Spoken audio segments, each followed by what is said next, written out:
What's an interesting stat for me is that City have lost just one of their last 34 Premier League games when De Bruyne has started.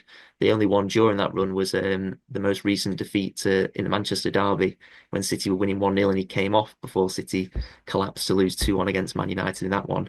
As we all know, De Bruyne has had his fair share of injury and fitness issues. He recently stated that he's hoping to get better, hopes that this sort of easier schedule with fewer games compared to the Christmas period will get him into a better rhythm. And so that's optimistic from City's point of view that Yeah. he's hoping to at least get back to at least get close to his best in the coming weeks. So how important is it for City and Guardiola to have a player of De Bruyne's quality and to have that available on a regular basis, especially if City are to get back on track soon? He's still the best creator in the league. Put it that way. De Bruyne, that plays every week, that's fit, is arguably one of the best players in the league. If probably not the best. Especially there was like one or two games early on in the season where he just looked remarkable still, and he struggled for fitness since then. He's absolutely crucial. I don't think the City side is currently built to be without De Bruyne. I don't think we've handled transition very well to a potential post Kevin De Bruyne world, and maybe it's just sort of fingers in the ears, denial, and pretending it's not happening, but.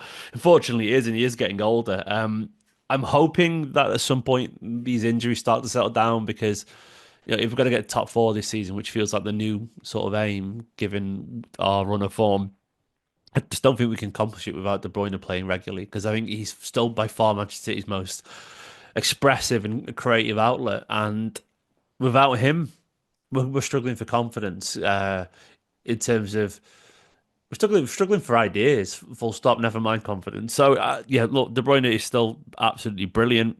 It's just those legs of his, and I can only be honest. I don't currently have full conviction that De Bruyne will put a really big run of games together and find his very best form. Not that he doesn't want to. I'm just finding it. Finding it hard to believe that the injuries aren't taking their toll, and I'm starting to veer towards the inevitable conclusion of a summer departure. I might be wrong there, and I hope I'm wrong massively. Look, I absolutely adore the man. He's my favourite ever Manchester City player. It just feels like his body right now is struggling to keep up with the demands of what Manchester City need from him. Because it isn't like other years where, you know, we got by with quality from other players and we sort of made do and plugged a few holes. We need him. We really need him, and I think he knows that. And I think there's a subconscious effort from both himself and Guardiola to get him back on the pitch as soon as possible. And I don't know that necessarily what he needs right now. He probably needs a massive break, and that's not what's gonna. That's not gonna help anyone. Yeah, absolute quality, but the signs of his body sort of letting him down a little bit are there, unfortunately.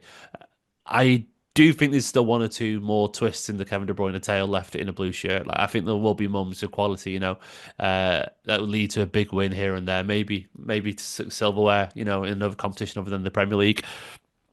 And I just hope we get to see a few of them, not just one or two, because look, the Premier League and football is a richer place with Kevin De Bruyne near his best form, and it'd be a shame if we've already seen the very, very, very, very best of De Bruyne and there isn't one or two more moments of magic left.